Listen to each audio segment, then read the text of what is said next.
Hello friends. Nifty और bank Nifty के मैं एनालिसिस की बात करता हूँ कि मंडी के लिए हम कैसे ट्रेड कर सकते हैं।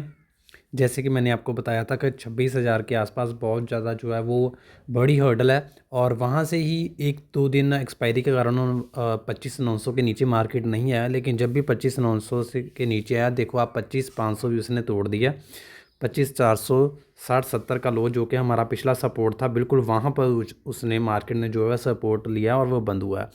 अब मंडे के लिए FII DI डेटा मैंने जो है वो डाला हुआ है, जिसमें कि FIIs और प्रोज यानी कि ब्रोकर की पोजीशन जो है वो बहुत ज़्यादा बेरिश है। अब उनकी पोजीशन बेरिश है और रिटेलर बहुत ज़्यादा बुलिश है और गिफ्ट निफ्टी 60-65 जो है वो पॉइंट्स अप दिख रहा है। अब देखते हैं कि वीकेंड को कुछ नेगेटिव या पॉजिटिव न्यूज़ आती है, और अगर नेगेटिव न्यूज़ के चांसेस जो है वो ज़्यादा रहते हैं, बट फिर भी कहाँ पर जो है वो खुलता है मंडे को ये देखना होगा। लेकिन अभी भी व्यू जो है वो सेल नो राइज का कौन सा वो लेवल है जिसके ऊपर हमें बुलिश होना है, वो तो आपको पता है 26,000। लेकिन शॉर्ट टर्म के लिए अगर आपको लगे कि हाँ ये सपोर्ट बन गया, अब मैं बुलिश हो सकता हूँ, तो वो लेवल में आपको मैं इस आगे वीडियो में बताऊंगा। बाकी अभी जो स्ट्रक्चर है वो सेल नो राइज का ही बना हुआ है। हाँ, एक और बात, एक PCR थोड़ा सा जो है वो ओवर सोल्ड टेरिटरी में चला गया है। एक बाउंस आने की प्रोबेबिलिटी जो है वो बनती है, लेकिन वो बाउंस भी जो है वो सोल्ड ऑफ जो है वो हो जाएगा। बाकी मैं कुछ लेवल्स आपके साथ डिस्कस करता हूँ। सबसे पहले मैं चलता हूँ 1 आवर टाइम फ्रेम पे, ठीक है। ये निफ्टी का चार्ट है और 1 आवर टाइम फ्रेम पे आप देख सकते हो कि ये जो लेवल था जो मैंने पहले ही लगाया हुआ था, बाद में कुछ चेंज नहीं किया। ये 25,470 का लेवल सपोर्ट था। सपोर्ट के बाद जब मार्केट ने इसे तोड़ा, एक बार रीटेस्ट किया, नहीं निकला। दूसरी बार फिर से नीचे आया, फिर से रीटेस्ट किया, नहीं निकला। तीसरी बार फिर से यहाँ पर ओपन हुआ, लेकिन मार्केट में यहाँ से फिर से रिजेक्शन आ गई। 1 2 3 4 चार बार इस जोन के आसपास मार्केट अटका है और मार्केट से यह लेवल नहीं निकला।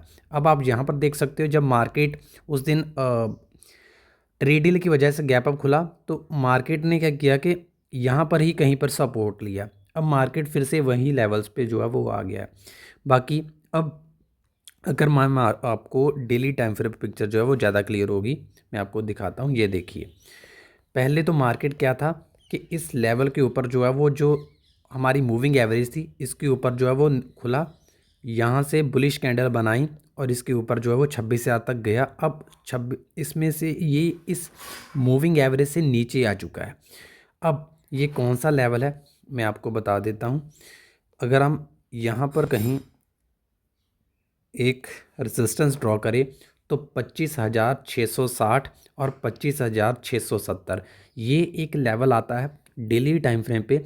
जब तक इसके ऊपर, मैं आपको साफ साफ 1 से 2 दिन मार्केट डेली कैंडल क्लोज नहीं देता, आपको शॉर्ट टर्म के लिए भी बुलिश नहीं होना है, ठीक है।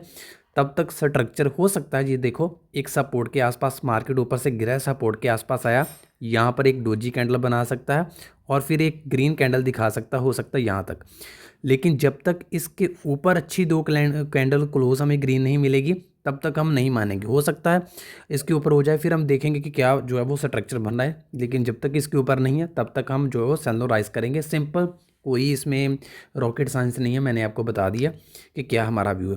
बाकी अच्छा पैटर्न यही रहेगा। नीचे आया, डोजी कैंडल बनाई, पॉज कैंडल बनाई, थोड़ा सा ऊपर गया जहाँ ग्रीन कैंडल वाली बॉडी थोड़ी सी बनाई और बाद में इसके तोड़ दिया। जब मार्केट डिसाइसिवली इसे 1 डे जो है वो टाइम फ्रेम पे तोड़ देगा, तो फिर से प्रोबेबिलिटी ज़्यादा बन जाएगी कि हम 24,800 और 24,600 के तरफ जो है वो जा सकते हैं।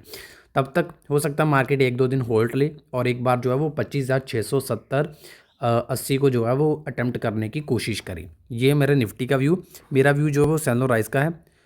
एक और बात जो है वो आप लोग सोचोगे कि हम जो है वो कैसे ट्रेड करें 50 मिनट टाइम फ्रेम पे, जो है वो क्या हमारे लिए लेवल्स रहेंगे। तो लेवल्स आपके लिए वही है 25,440 से लेकर 25,470।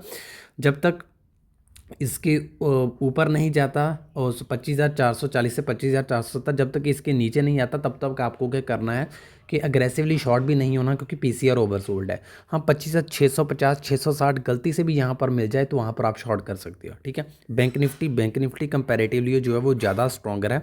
इसको मैं रिमूव ही कर देता हूँ, जस्ट अ सेकेंड। जो है वो ज़्यादा स्ट्रॉन्गर है निफ्टी से। अगर एक मैं रेजिस्टेंस ड्रॉ करूँ यहाँ पर, तो एक रेजिस्टेंस मुझे यहाँ दिखाई दे रही है, ठीक है। यहाँ पर कहीं पर बैंक निफ्टी ने टॉप लगाया, फिर से यहाँ पर कोशिश की, जिस दिन ट्रेड डील की वजह से ऊपर खुला और वहाँ से फिर से एक बार रिजेक्शन मिली और फिर गैप अप हो गया, और फिर यहाँ पर क्योंकि जो एग्जैक्टिव ऑर्डर साइन हुए उसके कारण एक ही रेंज बनाई, उस रेंज को अब नीचे को बैंक निफ्टी ने तोड़ दिया है। 60,350 के आसपास के नीचे जो है वो बैंक निफ्टी ने क्लोजिंग दी है। अब देखना ये होगा कि मंडे को बैंक निफ्टी क्या 60,360 के ऊपर जो है वो क्लोज दे पाता है। अगर बैंक निफ्टी जो है वो क्लोज दे पाता तो बैंक निफ्टी फिर से जो है वो साइडवेज टेरिटरी में चला जाएगा, ठीक है। और अगर बैंक निफ्टी जो वो मंडे को भी इसके नीचे ही क्लोज देता और फिर एक ग्रीन कैंडल बनाता जो कि इसको रेजिस्टेंस को टच करता है 60,350 को, तो वो एक अच्छा पैटर्न होगा कि ब्रेक डाउन हुआ, हॉल्ट लिया, रीटेस्ट किया और फिर हमें 58,780 और 58,560 तक के लेवल्स जो है वो देखने को मिल सकते हैं। लेकिन अगर मैं इसे 50 मिनट टाइम फ्रेम पे लेके जाऊं, क्योंकि बहुत से लोग स्कैल्प भी करते हैं, हो सकता है बैंक निफ्टी में ना करते हो, तो कौन से लेवल्स है जो हमें वॉच आउट जो है वो रखने हैं, ठीक है। तो ये तो लेवल है, डंक की सपोर्ट मुझे कोई नज़र नहीं आ रही बैंक निफ्टी में। अगर बैंक निफ्टी इसके नीचे रहता तो पहला जो बैंक निफ्टी लेवल टच कर सकता है वो 59,780 का, ठीक है। और ये एक हमारे लिए इम्पॉर्टेंट जो है वो लेवल रहेगा डाउन साइड का, और अप साइड का रेजिस्टेंस जो है वो हमारे लिए रहेगा 60,000 जो है वो 350 और 400 का, ठीक है। ये बैंक निफ्टी के लिए लेवल्स है। बैंक निफ्टी में इतना ट्रेड नहीं करता हूँ, इसलिए मैंने कम इसमें बताया। अभी भी कुछ बिगड़ा नहीं है, लेकिन एक जो लेवल जो इंपॉर्टेंट था बैंक निफ्टी का, बैंक निफ्टी ने उसे ब्रेकडाउन दे दिया, जो कि 60,350। एफआईआईज़ की सेलिंग भी 7,000 करोड़ की आई है। 2 दिन बाय करा, लोगों को ये लगा कि अब एफआईआईज़ वापस आ गए हैं, लेकिन आपको उनकी ट्रिक नहीं पता। जब भी उन्हें लगे कि रिटेलर कॉल साइड शिफ्ट हो रहा है, वो तब शॉर्ट मार देते हैं, और उनका प्लान ही यही है। पिछले 2 दिनों में इन्होंने 4,000 या 5,000 शॉर्ट अपने कवर किए फ्यूचर्स में, एक ही दिन में 15,000 ऐड कर ले। तो कहाँ के वो बुलिश हैं भाई, आप मुझे बता दो किस हिसाब से वो बुलिश हैं। अगर एक बंदा 2-3 हज़ार 2 दिन कवर कर रहा है, तो 3 दिन की एवरेज उसकी आई जो है वो 1,000-1,500 कॉन्ट्रैक्ट की, और एक ही दिन में वो 15,000 कॉन्ट्रैक्ट शॉर्ट कर रहा है, तो आप उसे बुलिश कैसे कहते हो। मुझे तो नहीं पता आपका कौन सा फाइनेंशियल एडवाइज़र या कौन सा एनालिस्ट आपको ये बताता है कि अब वो बुलिश हो गए हैं। और लोग भी जो रिटेलर भी है इसलिए पैसा गंवा रहे हैं कि उनको लगता है कि आज मार्केट गिर गया, कल तो बढ़ेगा, मुझे कॉल सस्ती मिल रही है। ज़्यादा पैसे कमाने के चक्कर में वो क्या करते हैं, कॉल्स को बीटीएसटी कर लेते हैं। अगले दिन गैप डाउन हो जाता है, और फिर क्या करते हैं, अरे फिर से नीचे आ गया, कुछ और लॉट ऐड कर लेता हूँ, अब तो वो भी सस्ता मिल रहा है। तो ऐसे ही जब वो सस्ते के कारण कॉल्स ही बाई करी जाती हैं और मार्केट गैप डाउन ही होता जाता है, तो उनका पैसा गंवाएंगे ही वो।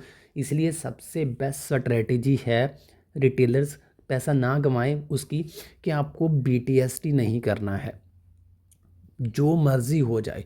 अगर आप 1,000-1,500 इंट्राडे में ट्रेड करके बना लेते हो 10,000 की कैपिटल से, 10-15% आपके कैपिटल का बन जाता है, तो आपको छोड़ दो, बस 1,000-1,500 बना, छोटे छोटे प्रॉफिट्स जो है वो खींचो। जब आपको लगे कि मोमेंटम मिल रहा है, तो आप क्या करो, 20 पॉइंट अगर कमाते हो तो अपना स्टॉप लॉस कॉस्ट पे ले आओ। अगर स्टॉप लॉस हिट भी हो जाएगा, तो आपको ये तो होगा कि नहीं मैंने लॉस थोड़ा ना किया है। इसलिए इस तरीके से ट्रेड करो। अगर आप बीटीएसटी ट्रेड करी जाओगे, तो एक दिन आपको प्रॉफिट होगा, अब फिर आप वो प्रॉफिट आपके मुंह को लग जाएगा, और फिर आप हर चीज़ को बीटीएसटी करोगे, स्टॉक को बीटीएसटी करोगे, रिजल्ट स्टॉक को बीटीएसटी करोगे, फ्यूचर्स को बीटीएसटी करोगे, ऑप्शंस को बीटीएसटी करोगे, और फिर आपको लॉस देगा। तो ये तो मेरी एक सिंपल सी आपको एडवाइस थी। बाकी निफ्टी और बैंक निफ्टी का मैंने आपको लेवल्स बता दिए। मेरा व्यू सेल और राइस का ही है, जब तक 25,660-70 के ऊपर 2 दिन क्लोज नहीं देता। और बैंक निफ्टी जो है वो मुझे लगता है कि 59,800 की तरफ जो है वो एक बार आ सकता है। अभी सेलिंग प्रेशर मार्केट में है। हाँ, एक आधा बाउंस जो है वो अगर आ भी जाता है 100-150 पॉइंट का, तो वो डेड कैट बाउंस जैसा होता है, क्योंकि पीसीआर को वो स्टेबल करने के लिए मार्केट बाउंस देता ही देता है। तो अगर आपको सारी चीज़ें सीखनी है, डेटा सीखना है, डेटा के साथ लाइव ट्रेड करना सीखना है, मैं टेलीग्राम चैनल पे बहुत सारे लोग मेरे साथ जुड़े हुए हैं, मैं जिनको लाइव डेटा के साथ ट्रेड्स देता हूं, और वो ट्रेड्स प्रॉफिटेबल भी होते हैं। अगर आपको मेरा टेलीग्राम चैनल ज्वाइन करना है, तो इस वीडियो के डिस्क्रिप्शन में मैं आपको लिंक दे दूंगा, वहाँ पर क्लिक करके अपना नंबर फिल करना, ओटीपी फिल करना, प्लान चूज़ करके आप डायरेक्टली टेलीग्राम चैनल पर ज्वाइन हो जाओगे, जहाँ पर जो है वो आपको लाइव ट्रेड्स विद डेटा के साथ जो वो दिए जाएंगे। ठीक है, सो आशा करता हूँ आपको वीडियो अच्छी लगी। वीडियो को लाइक करना, शेयर करना, चैनल को सब्सक्राइब जरूर करना। Thank you so much. जय हिंद, जय भारत।